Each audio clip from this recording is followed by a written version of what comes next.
What up guys, Cole here, and in this video what we talk about is when to hire setters for your business and when to hire closers. And specifically, we go into when to hire people in your business at all. Because when we hire people, we hire them to alleviate constraints in your business. So we're gonna look at the different constraints along any sort of service-based business and what constraints you hire which people for, specifically focused on setters and closers. Now, when we actually hire those people, we're gonna talk about where to find them, how to onboard them, how to ramp them up across the first 30 days to get them in KPIs. So enjoy the video. So, really, I think the first thing you have to look at is why do you make hires in your business in the first place?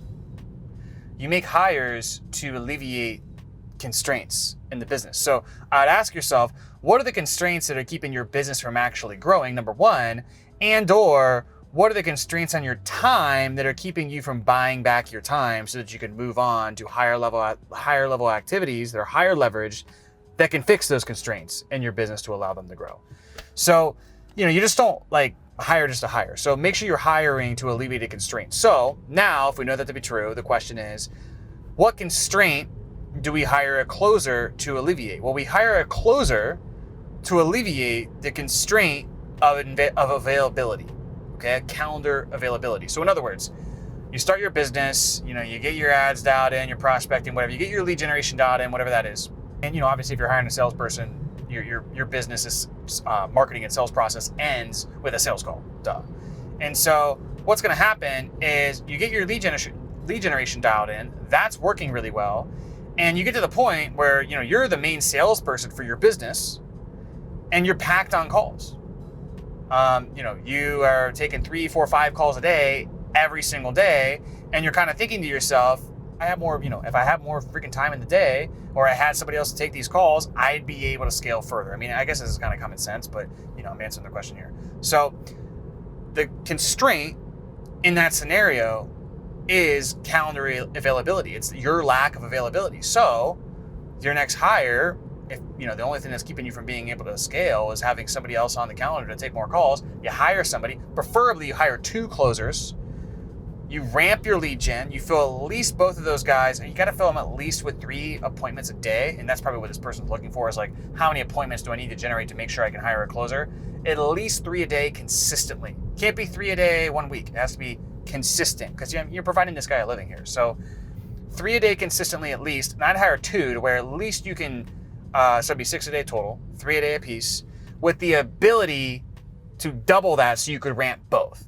But I'd always hire 2 opposed to 1, simply just because, the chance of success is going to be higher. Sales is a higher term position. Doesn't mean it's going to be something to where, 1 out of 4 people work out, but why not just hire 2? It's just easier to train. You can kind of batch train them at once. You can group train. And if one doesn't work out, you have another one to compare them to. So if one doesn't work out, but the other one's doing really good, well, it's the bad one. You let them go, you hire somebody else. If they both don't work out, it's either the leads, the system, your training, your leadership. You see what I mean? And if they both work out, you probably just doubled your company. So it's win-win-win. The only downside of hiring 2 at once is that if you're spending money on ads to fill the calendars, you could have some cash outlay or go negative for a little bit if it takes them a little bit of a while to ramp.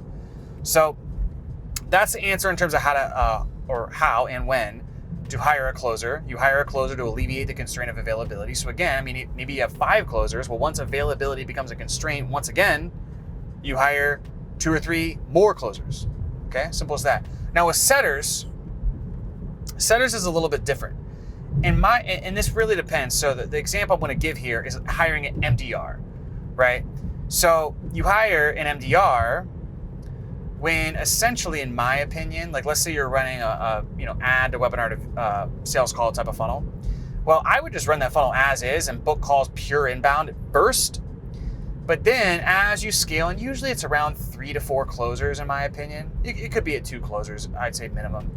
What I would do is add in setters, because what that's going to do is, obviously, as you know, when you scale ads, I gotta make this red light here. When you scale ads, your ROAS goes down, right? Costs go up, your ROAS goes down, you lose efficiency. So what happens with setters is they allow you to get more out of what you already got. right? They allow you to increase efficiency. And when I really mean efficiency, I mean DPL, dollar per lead. And the higher your DPL is, the more room you have for scale. So if you look at companies that get past $1 million a month, a lot of times it's not that they're necessarily like really, really good at ads. They're just good at maximizing the value from the ads. You see what I mean?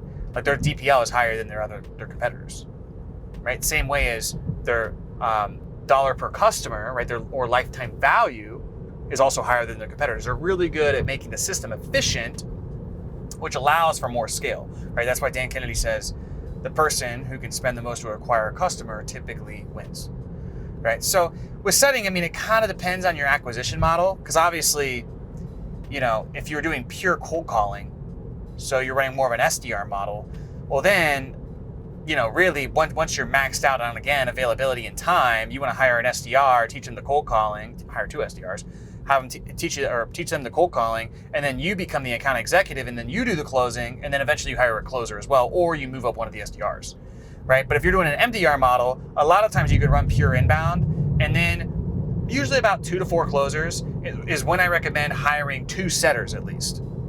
And that's going to increase your efficiency, it'll increase your appointment volume, and it'll allow you to scale further.